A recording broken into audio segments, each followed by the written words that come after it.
Bueno, pues muchas gracias a todos por estar aquí. Realmente ya viéndolos, llenando la sala, pues yo me siento muy satisfecha de haber logrado con el esfuerzo de todos esta convocatoria. Entonces veo un delegado de la Policía Ambiental, delegados del Ministerio de Ambiente, delegados de la Autoridad Nacional Pesquera, profesores de la Universidad de los Andes, de la Universidad Nacional, de la Universidad de Antioquia, representante del Centro Internacional de Agricultura Tropical, Universidad Javeriana, por supuesto Instituto Humboldt, y pues nuestros tres Instituto Sinchi, perdón, nuestros tres conferencistas internacionales que vienen de Argentina, México y Brasil y que nos van a estar contando la experiencia en sus países para lograr conformar esta red. Entonces nosotros estamos convencidos de que esto tiene mucho sentido y no tiene solo sentido para los científicos, sino sentido para la sociedad.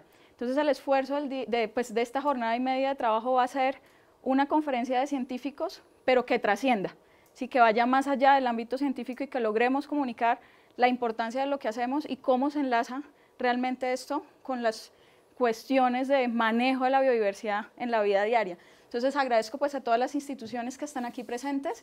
Este evento lo está financiando principalmente el Instituto Humboldt, pero a través de los fondos de inversión que recibe el Ministerio. Entonces, pues, gracias al Ministerio por esos fondos de inversión. Y gran parte del apoyo que hemos tenido nos los dio la Vicerrectoría también de la Universidad de los Andes, que está permitiendo que este evento se transmita en streaming, y pues los directores de la red de iVol Colombia son dos profesores de la Universidad de los Andes, aquí desde el Instituto Humboldt la coordinamos, y pues a todos ustedes por estar aquí presentes, que van a ser realmente el contenido de esta jornada y media de charlas. Entonces, yo estoy encargada como en la parte introductoria, para que esto no tengamos que repetirlo todo el tiempo. ¿Qué son los códigos de barra?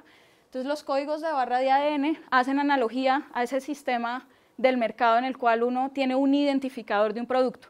Aquí el producto, entre comillas, pues sería la especie. Entonces, cada organismo tiene una secuencia genética que está aquí representada. Esas son letras A, C, T, G, ¿sí? Y eso genera pues un código de barras de información. Entonces, por eso lo llamamos el código de barras de ADN. La idea es que las especies, según sean plantas, sean animales, sean hongos, van a tener uno o varios códigos de barra, ¿sí? Según el grupo en el que estamos trabajando. Pero sí se ha demostrado que es realmente una herramienta eficiente. ¿Por qué la necesitamos? Entonces, se estima que la diversidad mundial está alrededor de los 8 millones de especies, pero solamente tenemos descrita un 1.2 millones de especies, ¿sí? O sea, hay más o menos 7 millones que están todavía en el aire sin ser catalogadas, sin ser descritas. Entonces, uno ve esto y dice, no, pero muy fácil. Tenemos los caracteres reproductivos, las flores, los frutos, los cuerpos fructíferos, digamos, en los hongos. Esos son los caracteres que necesitamos para darle muchas veces un nombre certero a la especie, pero por lo general no vamos a encontrar las especies en ese esplendor, digamos, de su fructificación. Entonces, cuando tienen estadios de vida donde solamente tenemos, por ejemplo, una larva o una semilla, un fragmento, no vamos a poder atribuirle una identificación con esa certeza. En fauna, todo esto son fotos pues, de la diversidad colombiana. Estas las tomamos recientemente en el Chocó, esta con una cámara trampa de las que instala el Instituto en el Pacífico colombiano. Entonces, igualmente, a pesar de que es una diversidad visible, no forzosamente está catalogada y escrita. Y pongo en una página aparte los insectos porque de esa gran diversidad que está aún por describir y por catalogar, pues la gran mayoría pertenece a los insectos. Y los insectos son organismos supremamente importantes, no solamente por su función en los procesos ecológicos, sino también, por ejemplo, por el impacto que tienen ya en sectores económicos como la agricultura. Y de eso Gerardo y la profe Sandra nos van a hablar en estos días. Cuando nos hacemos preguntas sobre una diversidad mucho más críptica, que podría ser, por ejemplo, de la diversidad que tenemos en las fuentes de agua, vamos a tener una diversidad microscópica, ¿sí? Que exige un rigor enorme para ser catalogada, para ser descrita, y las herramientas que les vamos a presentar en estos días nos permitirían un poco acceder a esta diversidad de otras maneras.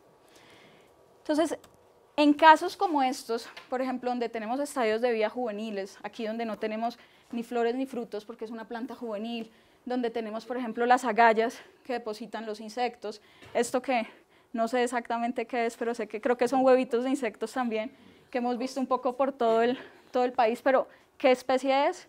La que encuentran ustedes en el Pacífico es la misma que encuentra uno en la Macarena. ¿Sí? Para los no expertos taxónomos, pues son preguntas muy importantes y pues estos les estoy mostrando como fotos de la diversidad tropical, pero realmente pues es una realidad, nuevamente, por ejemplo, para el sector de la agricultura. Hay una plaga que está infectando los frailejones, ¿sí? Los frailejones están sufriendo una epidemia de un hongo y parece ser que ese hongo está siendo transmitido por una polilla, pero todavía no se ha descrito bien cuál es la especie que está causando todo ese daño. Y en una salida que tuvimos, por ejemplo, en Boyacá, observamos esta larvita de polilla saliendo de una de las flores del frailejón infectado.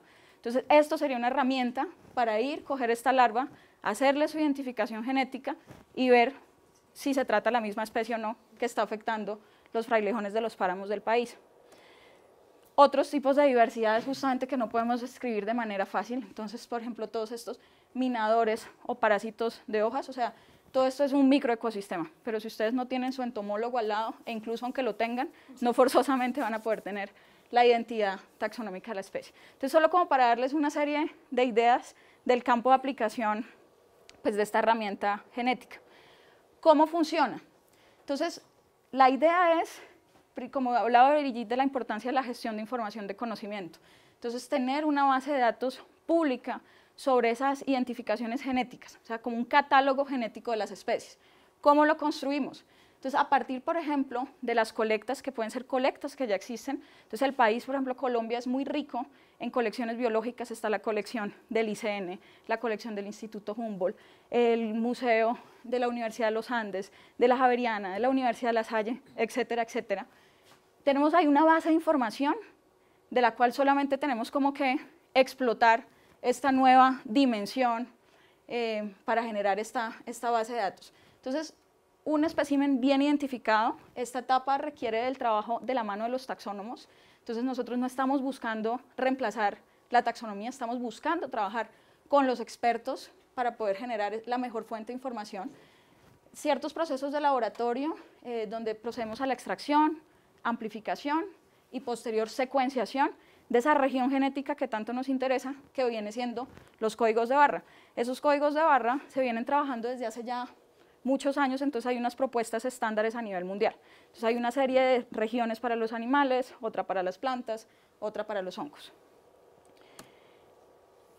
El esfuerzo grande, o sea, lo que ha unido en estos últimos años a una serie de países, y fíjense que es casi todos los países, digamos, o sea, es transcontinental esta iniciativa, ha sido en tratar de generar esa base de datos pública. Esa base de datos está ahorita depositada en el sistema de BOL System, for Barcode of Life Data System. Entonces, todos los científicos en el mundo entero están generando esa información y la están depositando en esta base de datos. ¿Con qué iniciativas están impulsando como el completar esa base de datos? Hay varias. Una de ellas es The International Barcode of Life, y por eso se llama IBOL, por eso tenemos nosotros nuestra red, digamos, enmarcada en esta iniciativa mundial que sería IBOL Colombia, y aquí tienen ustedes los países participantes. Los colores hacen referencia como a la cantidad de información que aportan los países, que por supuesto pues está supeditada a el financiamiento que tienen los países para aportar a esa base de referencia. Se han creado también grupos de expertos transnacionales ya más asociados a un grupo biológico. Entonces está la iniciativa de todas las hormigas del mundo, la iniciativa de todas las aves del mundo o los peces, etc. Entonces ya los expertos en cada país unen esfuerzos para completar esas bases de datos. Por ejemplo, Sandra, tú estás en la de mosquitos, ¿no? Sí. Entonces, los países se organizaron con su red de expertos. Ya yo daré ahorita la palabra a nuestros invitados internacionales para que nos cuenten su experiencia, pero por ejemplo, en la región, los países que más se han destacado por ese trabajo que han llevado a cabo son México, Brasil y Argentina. Fueron los pioneros. La idea es ver cómo en la experiencia de estos años han logrado realmente generar conocimiento, y eso ha trascendido, digamos, las esferas de la ciencia en sus países. Hace poco, o sea, la iniciativa de Perú y la iniciativa de Colombia se establecieron más o menos al mismo tiempo, en el 2008, y recientemente sé que Perú volvió con mucha energía e impulso financiero a relanzar esto, y eso es lo que estamos esperando nosotros también, ¿no? Darle fuerza como a esa iniciativa. Entonces ya, ¿por qué sería interesante enmarcarnos en esa iniciativa mundial, por qué Colombia debe participar de esto. Entonces, estas son algunas cifras del Sistema de Información en Biodiversidad, el CIP Colombia. Los invito a que visiten las páginas del CIP, donde nos dan algunas cifras de la biodiversidad de Colombia. Entonces, siempre cuando uno presenta esto en el ámbito internacional, la gente queda impresionada como por el número de especies, no sé, primeros en aves y en orquídeas, segundos en anfibios, palmas, etcétera. O sea, tenemos la biodiversidad que queramos, la tenemos, pero eso implica una responsabilidad enorme. No es solo tenerla, es catalogarla, es usarla y es conservarla. Y eso es lo que tal vez, pues donde tenemos que poner un particular énfasis. Estas son cifras sobre especies endémicas, o sea, solo se encuentran en Colombia, y algunas cifras sobre las especies que están amenazadas. Entonces, Colombia tiene una gran diversidad y sin embargo ese nivel de diversidad genético, que es uno de los niveles básicos que hay, pues no lo estamos estudiando aún de la manera adecuada.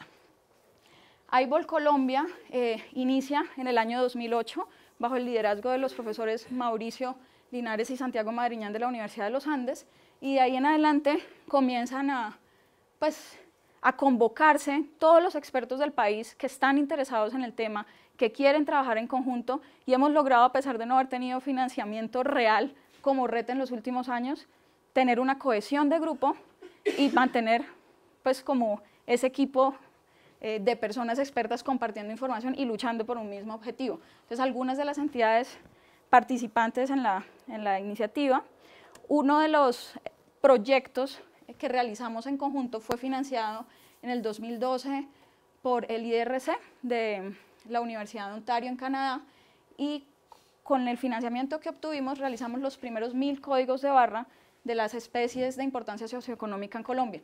Esto es como una síntesis de ese gran proyecto, pero los resultados como de esta fase es lo que vamos a estar presentando en el transcurso de este día, entonces no les voy a dar más detalles al respecto. Solo sobrevolando muy rápidamente por qué esto sale del ámbito científico o por qué puede interesar al resto de la sociedad. Entonces, algunos de los alcances de la iniciativa.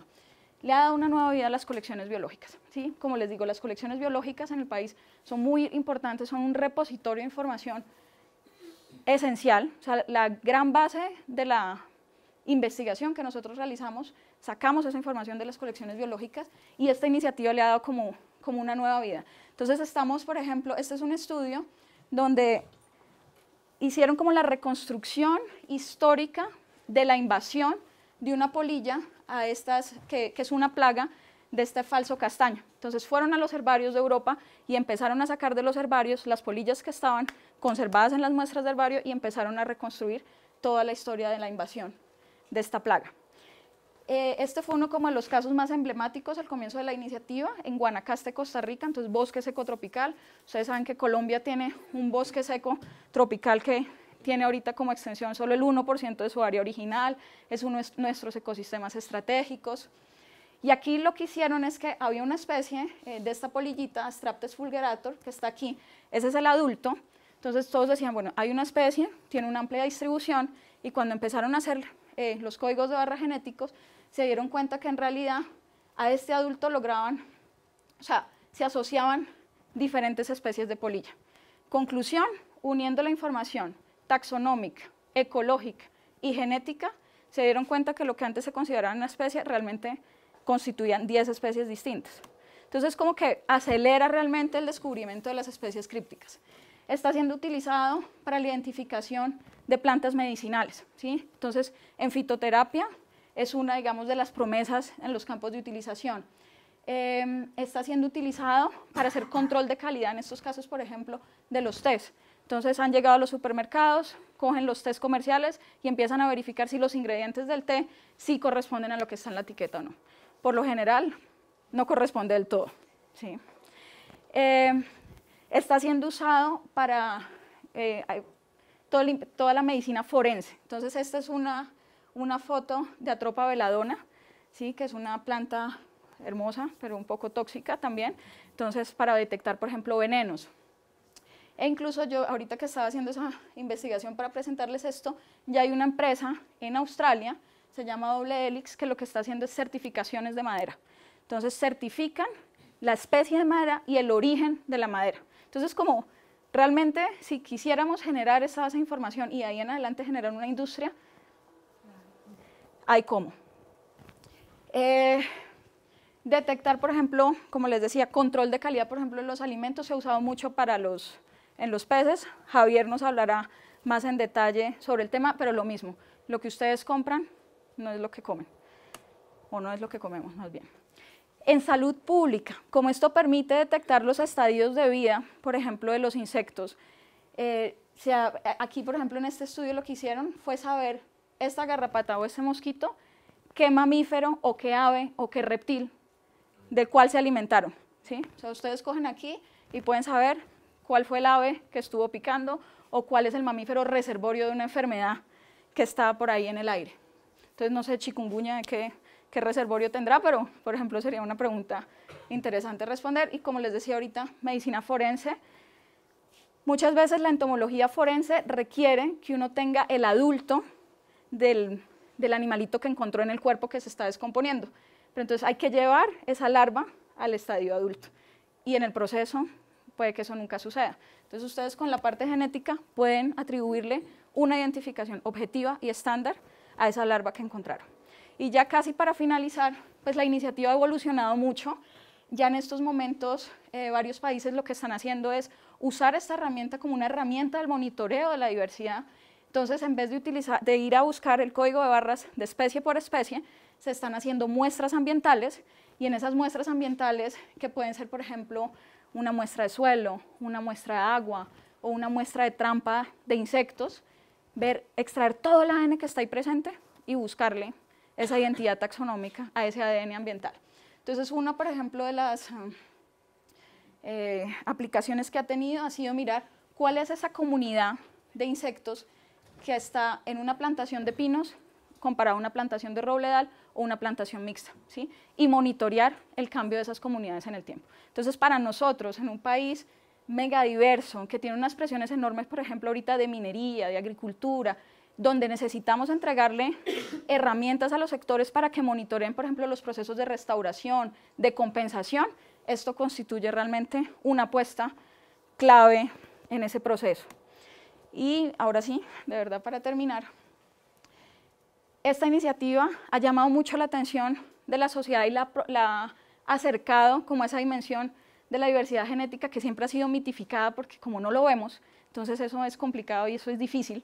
Entonces se han generado iniciativas como la de EVOL, que es la educación del Barcode of Life. Entonces ellos van a las escuelas, llevan a la gente de los colegios, a los museos, y son los mismos niños los que en el museo cogen la patica del bicho, le hacen la identificación genética y ayudan a la construcción de esa base de referencia. Estos son algunos de los talleres que hemos tenido en Colombia de transferencia de capacidades, digamos, de conocimiento entre nosotros, pero ya estamos hablando de ver si en Villa de Leyva hacemos esta iniciativa con un colegio a ver si este tipo de cosas funcionan. Brigitte se inscribió, así que bienvenidos todos. Y si Colombia quiere ser la más educada, si esa es la apuesta que tenemos en estos momentos, pues es una iniciativa que nos pueda acompañar.